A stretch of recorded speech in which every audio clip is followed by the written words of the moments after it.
Welcome back to Mass Spec. Let's look at another functional group. This time it's going to be an ether. Ethers are things that put you to sleep, when you're under anesthesia.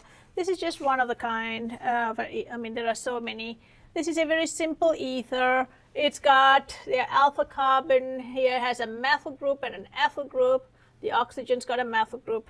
Let's see how many ways you can cleave that. The mass spec is not very complicated.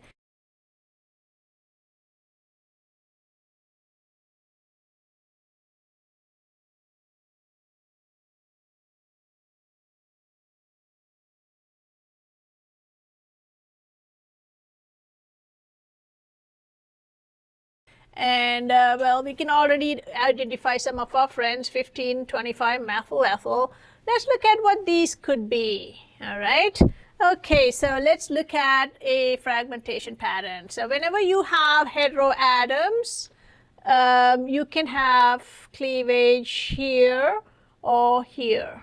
So that's one possibility. That's another possibility. Let's look at both of them. I'm going to label this A and B. A. So here is your molecular ion, goes through the machine, and then bam, wham, gets hit by those electrons, high energy, and they take out a leg. And here is your molecular ion peak, which is going to be just a cation. So you took out that electron, so now you have a hole there, which is going to make it positive. And you're going to have the other electrons over here, and the methyl group's going to be hanging on there. So that is going to be your molecular ion peak. So that the weight of this whole entire molecule is the first peak, which is 88. So molecular weight 88 for this. Z is 1, so M over Z is also 88. And this is a very small peak, which means as soon as it hits and pulls out that electron, it's going to unravel instantly. Let's look at what are the possibilities. 88 going to 73, that's a 15. And we know 15 is a methyl. We've seen that several times. And then we can see what those are, subsequently. So let's look at how you can take off a methyl. Well, you can take off a methyl here, or you can do alpha cleavage and take off a methyl here. So let's do the alpha cleavage, because that's what we've done for other groups. And so, let's keep it consistent. So here, I'm just switching these places. It's the exact same molecule as this. And here we can see that this can't take off an electron from that bond. This is your CH3. And that is going to go away as a radical. So that's not going to record on the mass spec. Only this is going to record. And that is now going to turn into a double bond. So you have a double bond. You remember there is a hydrogen here. So this is going to be an sp2. And you have a lone pair remaining. One of the electrons makes this double bond, so you still have the other one. Okay, so this electron is the one that goes in here. This lone pair is going to remain, and it's going to have an OCH3 attached to it. And if you look at the formal charge of this is going to be 1, 2, 3, 4, 5. That is going to be a positive.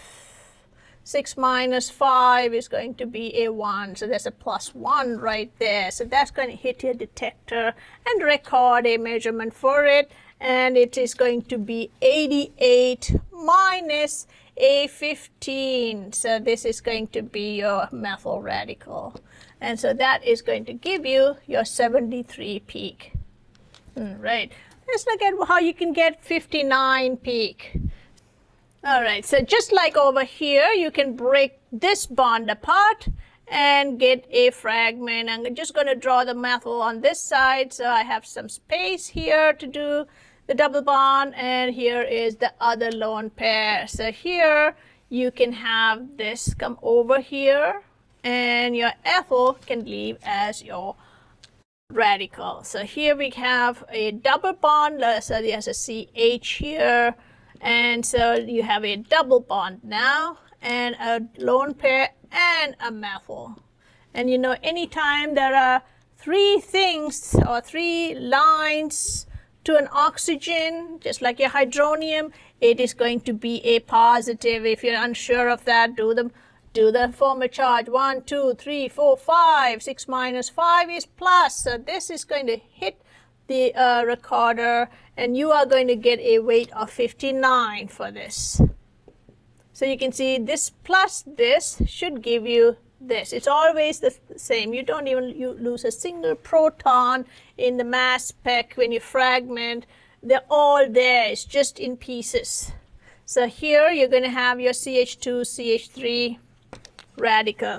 Well, you do lose it when it goes through a chute, but when it fragments, you know, the law of mass action still works everywhere on the planet, even inside your mass spec. So whatever you start off with, your fragment should have the same mass and charge too.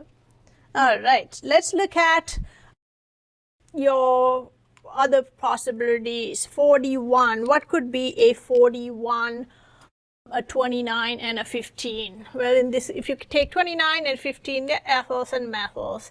And they're probably something very similar to this, except the methyl is now the cation. All right, how can that be? Well, let's look at it. So again, I would say C, and let's look at how that is possible. And here's your CH3, and here is a positive. So the positive, because it's electron deficient and on an oxygen, it's even worse. So it keeps pulling electrons toward it, and both these electrons can move over there. So over here, you can get CH3 now coming out, and you can see it's a very teeny peak because this is probably the most unstable cation out there. But you can see how that is going to give you a neutral bond there. So you have a radical and a lone pair. And let's see what the charge of that is going to be. Remember, there's a hydrogen here. And so this is 15 going away from 88. And so this is your M over Z 15. And this is then going to be 1, 2, 3, 4, 5, 6. That's neutral. This is a neutral molecule. So it gets, you know, sucked out through a vacuum. All right, you can do the exact same thing over here and get a ethyl radical. Okay. Just for completion, let me write that down. I know it does seem repetitive, but if you pull out the electrons over here, you can get an ethyl radical coming out. So that's going to be a CH2, CH3 plus, and that's what you see over here. And you would get this going away as the same, very similar as the same kind of fragment here, except now you have just a methyl and not an ethyl side chain. All right, so that is going to be your neutral radical. And this is M over Z is 29. Okay, so let's look at 41. What are the possibilities for 41? Well, 41, the maximum number of carbons you can have in there is going to be 3. So it would be a 3-carbon fragment. So for that, let's say you take your 73 peak here, and we can work backwards from there. So here you can take your 73 peak, which is basically an oxonium oxygen cation here, and we can see how that is going to work for a propyl cation. You can think of this as going up and giving you a positive cation on the carbon. So that is going to be an oxygen. Now you have 2 lone pairs, so it's a neutral oxygen, and your cation is going to be on this carbon.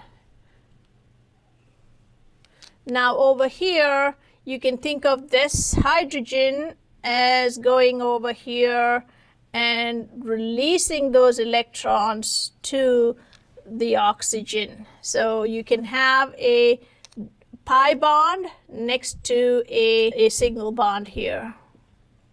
All right, and so here this is going to be your cation here, and this is going to go away through your chute. All right, the most stable fragment of all of this is this one, the 59. Well, this is possible in all of them, a lot of the molecules. But you can see how you can have a mini resonance going on over there. All right. Okay, so that's a kind of a pattern for ethers. Now you're seeing that there are a lot of similarities between these fragmentation patterns, alpha cleavage, gamma cleavage, and then chopping up ethyl, methyl, propyl, butyl, and so on. Let's see a little bit more, a few more for completion. Well, hold on to your seats. More on your way. Talk to you soon.